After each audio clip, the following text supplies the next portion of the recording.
It's the Monday of the first week of Lent, and looking at our station churches of Rome, today's church is San Pietro in Vincoli. I almost feel as though I'm in Rome with the beautiful weather that we have here today, but I promise you I'm in Bridge, under lockdown like everyone else. San Pietro in Vincoli is on the Oppian Hill in Rome. The Oppian Hill is, as one of the 7 hills, it's the one in the list that I always forget.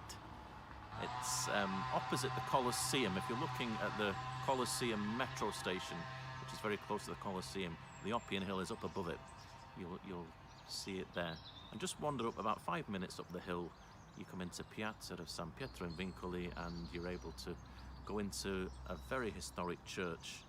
Underneath the site, there are excavations like many of the churches in Rome of Roman houses, but it was built on an important place, and it is there that are housed the chains which held Peter in prison.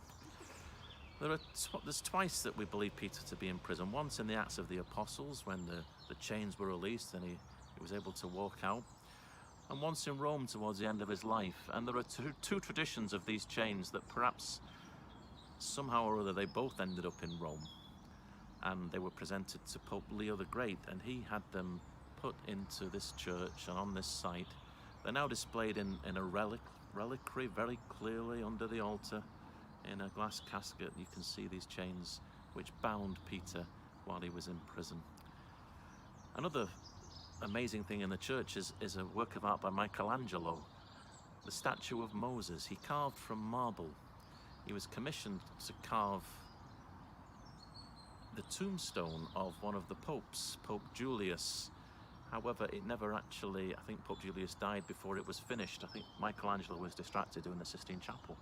But he came back to finish this figure of Moses, which was then put into the church of San Pietro in Vincoli. And it's as Moses, you imagine Moses, a very powerful figure in marble.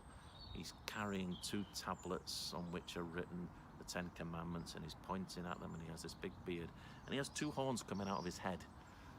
Why does he have horns coming out of his head? It's to do with the scriptures. There's a word in the Hebrew. He says he came down from the mountain, and what the scriptures says is there were 2 rays of light emerging from his head.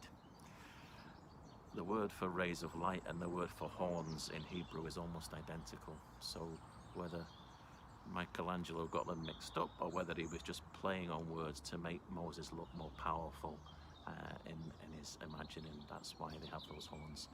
Another thing, a 7th century mosaic, a beautiful mosaic of colours put together of St. Sebastian in one of the side chapels. I mention this because in 680 there was a pandemic. There were quite a few in history, and we're in the middle of one right now, and the relics of St. Sebastian were sent to the north of Italy, where the pandemic was at its worst, to pray for the end of it. And once the pandemic came to an end, an artist decided to do a mosaic of St. Sebastian in the 7th century. So it's topical, and perhaps a place where we can go and pray once this pandemic is all over, to give thanks for the graces of coming through it. A final thought is to do with a sort of personal memory, really. Just across the road in the piazza, there's a nursing home run by the Little Sisters of the Poor. For part of my pastoral work in Rome for a time, I would go once a week to visit the old folk in the Little Sisters, in my very pidgin Italian at the time, trying to struggle through. But it was a place where I learned a lot about caring for people, particularly from those lovely sisters who were there and who would care for us just as much as they would care for their residents. And one of the things I would try to do each time would be afterwards just to pop into the church of St. Peter in Chains, just to give thanks for those elderly folk and for those sisters. So perhaps today we can make a special prayer for those who care for the sick and the elderly, and for the sick and elderly themselves on this day on which we remember St. Peter in Chains, the station church, for the first Monday in Lent.